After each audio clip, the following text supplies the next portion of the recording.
on earth from time to time to eradicate evil forces, to restore the Dharma, and to liberate the worthy ones or devotees from the cycle of birth and death.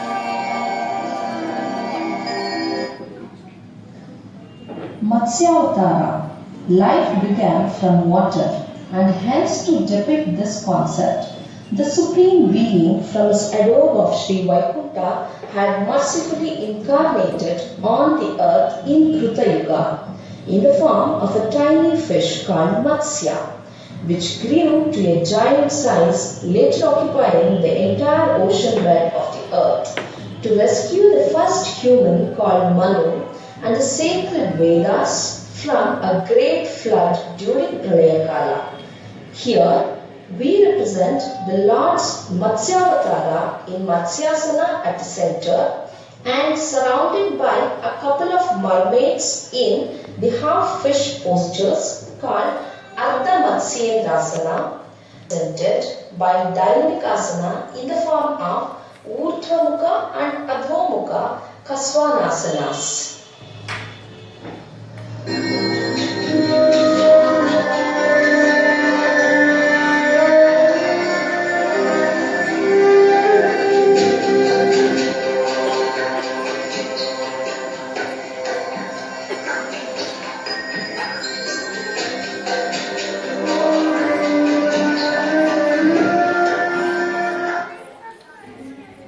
Kurmavatara, as life evolved slowly from sea to land in the form of amphibians and reptiles, so did the Lord by his will again incarnated as Sri Kurma, the giant turtle, which went deep underwater to bear the weight of the Mount Mandara, being used as a churning stick, with Vasuki, snake, as the rope to help Devatas and Asuras churn the cosmic milky ocean to obtain the divine nectar called Amrit for retaining their Amritatva or immortality.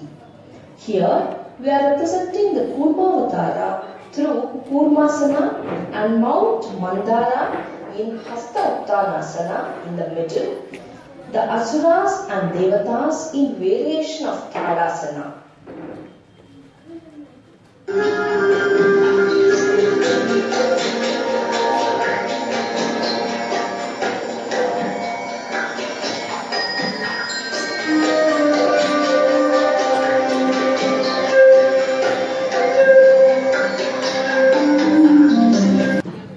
Varahavatara, the third avatara of the Lord Vishnu in Kruta Yuga, is a giant wild boar which he took to restore and save Mother Earth, Sri Bhudevi, as well as to restore Vedas and holy scriptures that were stolen by the demon king Hiranyaksha, who took them to Patala Loka.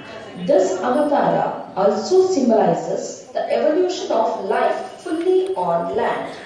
The Varaha Murti carrying Mother Earth using its pair of tusks is represented through modified Virabhadrasana, and the other Devatas worshipping the Lord during the Avatara Kala is represented here by Ardha Chandrasanas.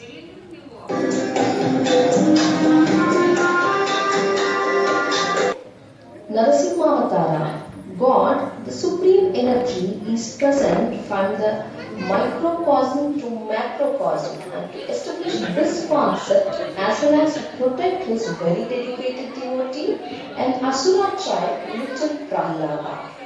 When King Hiranyakashipu asked his son Prahlada, "Where is his God?" the Lord spontaneously willed to prove Prahlada's declaration that God is present in everything by assuming half lion, half man form called Narasimha. and emerging out of the broken pillar of the king's own palace while banged with Gada by the demon king Hiranyakashipu. The Lord eliminated him from his sinful act of harming his very devotee by tearing his body apart. Here we have used Hasta Uttanasana and Ardhakati Chakrasana for depicting pillar, Simhasana for Lord Narasimha, Supta Vajrasana for Hiranyakashipu, and series of asanas, namely Tadasana and Vajrasana, for representing earnest devotee Prahalada. The weapon used for surviving, rather sailing across any adversity, is adoption, and this comes only through humbleness. Humility is the divine secret to stay successful forever in whatever dharmic path one chooses, and pride leads to one's pitfall even if he is a devotee of the Lord. In order to reinforce this Dharma principle, the Lord disguised himself as a short and stout Brahman and approached the king for 3 feet space on earth in the form of a Vamana, a dwarf man. King Mahabali Chakravarti, along with his wife, with great pride, granted 3 feet space to the Vamana. At this point, the Lord, disguised as dwarf, grew to a giant man, Trivikrama, and measured the earth in 1 step, the entire universe in a second, and then asked for a place to keep 3rd foot to the King Mahabali, who then immediately realized his mistake of being arrogant and completely surrendered to God very humbly by requesting to place the 3rd on his head, and thus was sent to Patala by Lord in this process. The scenic representation of Vamana is done using the following asanas, which include Vamana Brahman in Tadasana, the giant lord through Trivikramasana, the king and queen both are in Tadasana and later in Vajrasana and Shashankasana. The devatas worshipping the Lord during Trivikrama Rupa are represented in Vrukshasana. Parasurama Avatara. Lord Vishnu appeared in Treta Yuga when overwhelming evil prevailed on earth in order to curtail the atrocities of Kshatriyas and to destroy the unjust, tyrannizing kings who took an avatara called Parashurama. He is the son of Jamadagni and Renuka. He received an axe after penance to Shiva. He corrected the cosmic equilibrium by destroying these evil barriers. The western coast of India was threatened by tumultuous waves and tempests, causing the land to be overcome by the sea. Parashurama fought back the advancing waters, demanding Varuna to release the land of Konkan and Malabar. During their fight, Parashurama threw his axe into the sea. A mass of land rose up. Thus, Parashurama pushed back the coastline between the foothills of the Western Ghats and the Arabian Sea, creating coastal areas of Kerala, Konkan, Karnataka, Goa and Maharashtra, which are also known as Parashurama Kshetra. He was a sage with extraordinary powers obtained by intense penance, an invisible warrior, exponential master of weapons and martial arts, and retired as a great yogi at his later life. Here we have depicted Lord Parashurama in Tadasana and Kshatriya King and Samudra Raja in Virabhadrasana, and features of sea in Matsyasana, Ardhamachendrasana, and Urdhvamukha and Adhomukha Kasvanasana. Sri Rama Avatara. In the same Treta Yuga, the Lord descended on earth as Lord Sri Rama, the son of King Dashavatara and Queen Kausalya in Suryavamsha dynasty.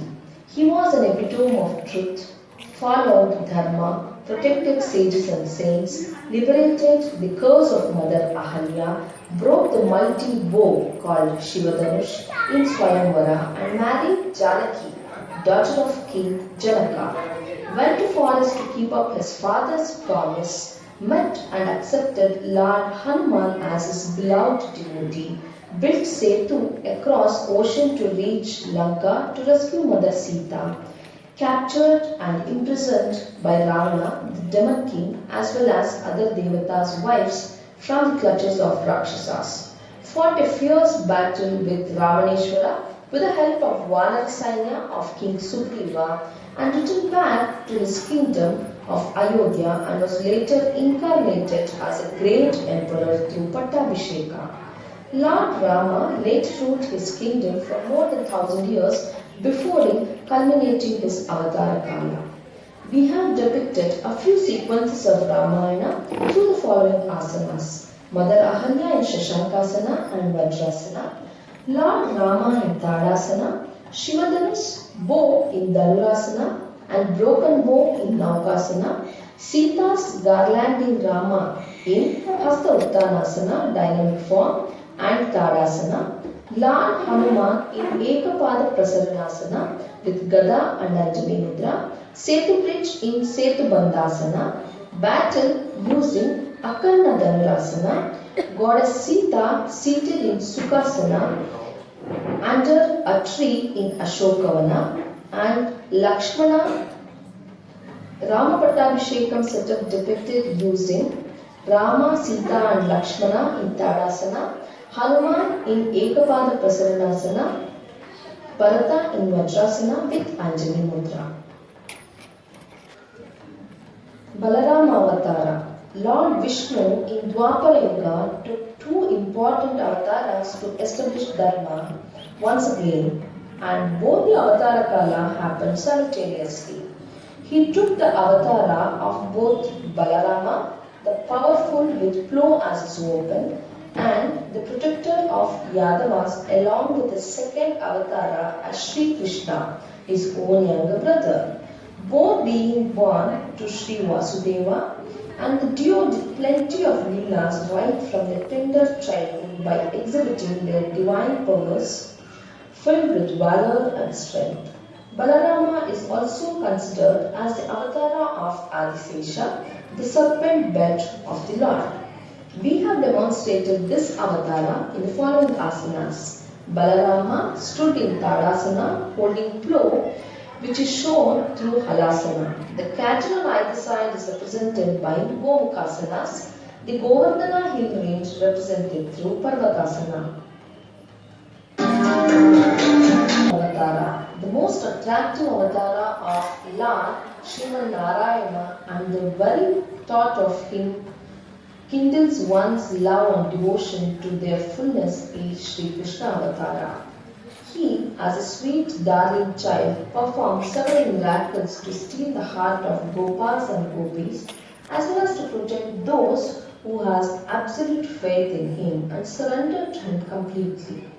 Sri Krishna scripted the different parts of yoga like Bhakti Yoga, Jnana Yoga, Karma Yoga and Raja Yoga in his Bhagavad Gita to his friend Arjuna at the beginning of the war front in Kurukshetra to reinforce one's duties to be rendered with detachment without expecting the fruits of them. Here, we are depicting a scene from Govardhana where amidst the valley of Govardhana hills under a lush green mango tree, Sri Krishna is playing the divine, mystical, mesmerizing and melodious Venugana to please his friend Radha and other gopis, with his beloved cows too listening to his music. We have shown this avatara through the following asanas. Lord Sri Krishna in Sri Krishnasana with flute in his hands. Radha is being portrayed through Ardha Chandrasana near Krishna. The cows are depicted through Gomukhasanas. The tree through Vrukshasana. Kali Yuga, the Yuga where we are all living, and the avatara that is much awaited from the Lord when the Kali would reach its peak. In order to establish Dharma and to protect the noble souls, the god would incarnate as a very powerful warrior riding on his horse as his Vahana to wipe out the negative impacts caused on Mother Earth. We have Kalki in Natarajasana and Tadasana with a sword in one hand and shield in the other hand to destroy injustice. Ashwasanchalanasana represents the powerful horse on which the Lord speeds up superfast and the blazing fire emitted as the Lord rode with loud breathing in Tadasana.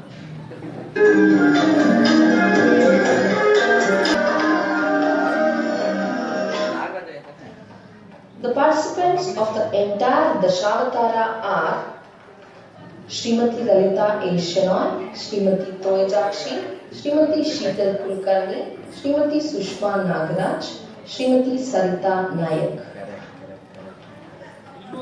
The entire team created, choreographed, scripted and compared by Srimati Sasikala Gopinathan and supported by Srimati Swarna P. and the entire team of Sri Acharya.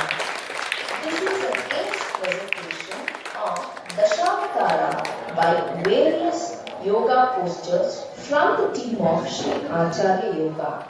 Thank you all.